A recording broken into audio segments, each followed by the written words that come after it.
Yeah, I think the biggest takeaway is that there is a lot of excitement and positivity about the opportunities with AI in India.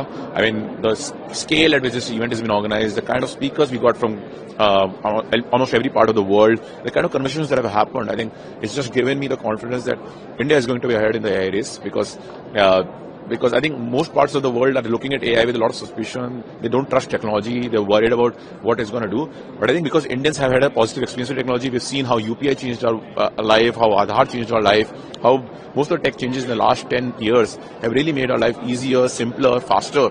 I think there's a lot of positivity around technology, and same is happening with AI right now. We are the second largest market for almost every major AI company in the world today. We have the highest adoption of voice-based commerce, voice-based AI.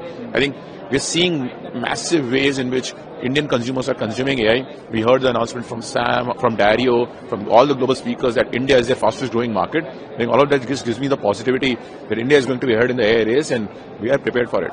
Yeah, so we have been an early pioneer in the AI race. We have been spending a lot of time in figuring out what does it mean. I think the biggest advantage, like besides the internal tooling and everything that we have changed massively using AI, our entire internal systems are now running on AI. But the most exciting product-facing aspect that I see is the advantage of agentic commerce.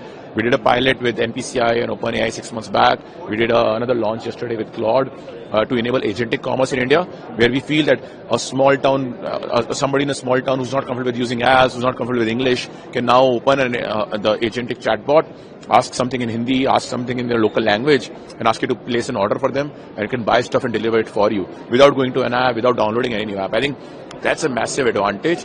And I think like India took a leap with UPI and shown the world how real-time payments are supposed to be built, I think same thing is going to happen with agentic commerce. I think every tech change, when it happens, people get worried about current set of jobs. Yes, current set of jobs are going to change, fundamentally so. But the new set of jobs are going to be massively different, and it's really hard to imagine when you're going through the change. For example, if 10 years back somebody had told me that there'll be a job like a content creator, there'll be a job like YouTuber, I don't think we would have ever believed them, right? But today those jobs are here. A lot of old school jobs, like let's say somebody's like a lift man or like a lot of those secretarial jobs have died away. But there are better jobs today, which earn a lot more, which use the human creativity a lot better. I think same thing is going to happen with AI. We'll have a completely new form of jobs. I can't imagine them today. You can't imagine them today, but there's going to be there. As the new ecosystem comes in, there'll be a need for human intelligence and human creativity in some shape or form.